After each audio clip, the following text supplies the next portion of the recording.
the status quo we have as the owner of the factory, I was demanded to double my production in a short period of time. Though the demand increase and the profit of the company has a huge potential, I am facing three problems. First, my employees are requesting higher salary. Second, I was fined earlier. And third, I have competitors. As the owner of this factory, I really care about my employees. That is why this is a very detrimental deal for me and I needed it to work.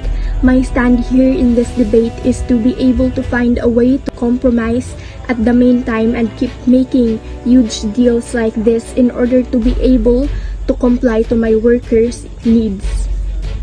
I'll be adding overtime payment for my employees that exceeded my 8 hours regular work time.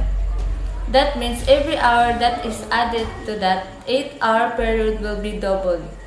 For example, if their hourly payment is 100, that means it would become 200 for every hour added after the 8-hour period. I just want to make it loud and clear that your slight increase is not permanent. We only consider it for now due to the increase of demand and company situation. And if this deal work out, we can have all the huge opportunities and we might give you a regular higher wage. This is how important this deal that we need to give a short-term solution.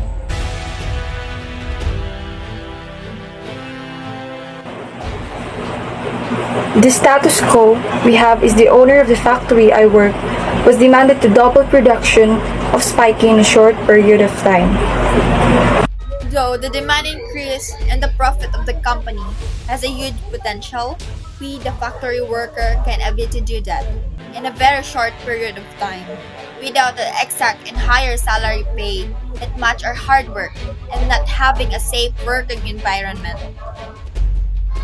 As part of the factory workers, I stand here for what I see is right to do, which is a complaint against my employer that demands a double production of the product without providing a proper salary and safe environment that we, factory workers, have been looking for.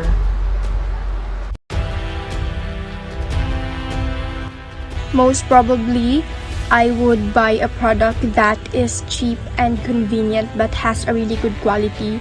I really don't mind which company could provide me as long as it will reach my expectation and meet my demands.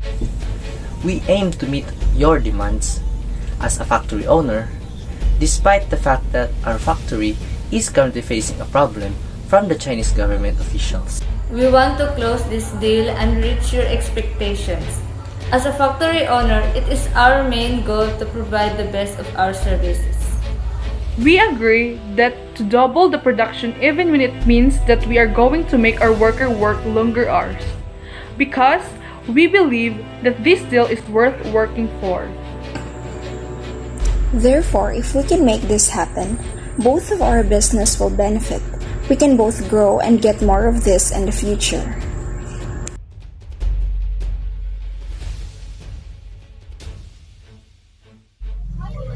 The status quo we have, as executive with Spiky, we need an ample supply of cheetah that could provide the wants of American consumer. The demand of cheetah high rank for the American consumers, but unfortunately, our main supplier, the Chinese, can afford to produce the said amount of supply. We stand as a business owner that love of on sales and pay for our workers through our business sales. So we don't have any choice but to choose and have different supplier to produce the items we need to support the wants of American consumer. In this situation, we don't have a choice. We need to switch in another supplier, the Vietnamese, where they can be comprised, they could supply us the demand of the item we want in immediate time. We don't want to lose a solid and loyal suppliers, but we also can afford a loss of sale income. We don't want to lose a loyal supplier like you, but consider us also a business entrepreneur that live of on sales of product that we sell on American consumer.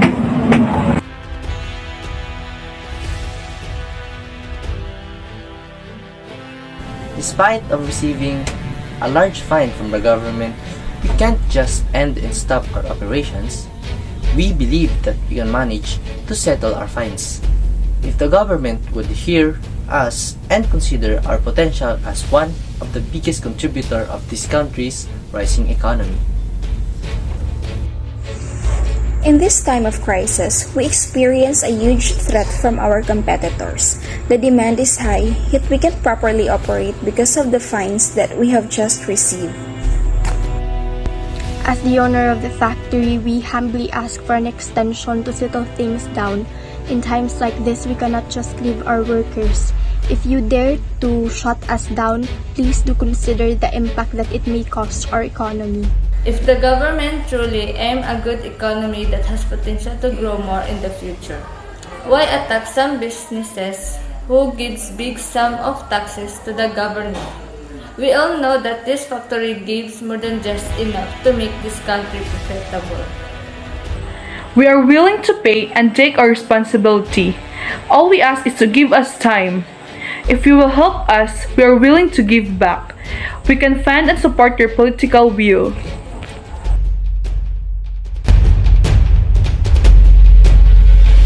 Speaking of receiving a large fine from the government, have we thought about the disadvantages of our environment, such habitat, or workers' work in the factory?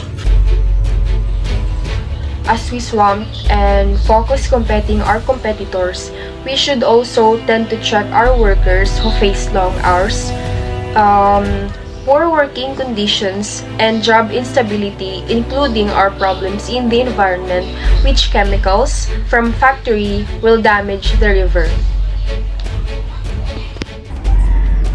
As the government, they or we should pay attention for the advantages and problems might ruin our environment, not in raising and competing economy. The more we should enclose, the more our environment disposed.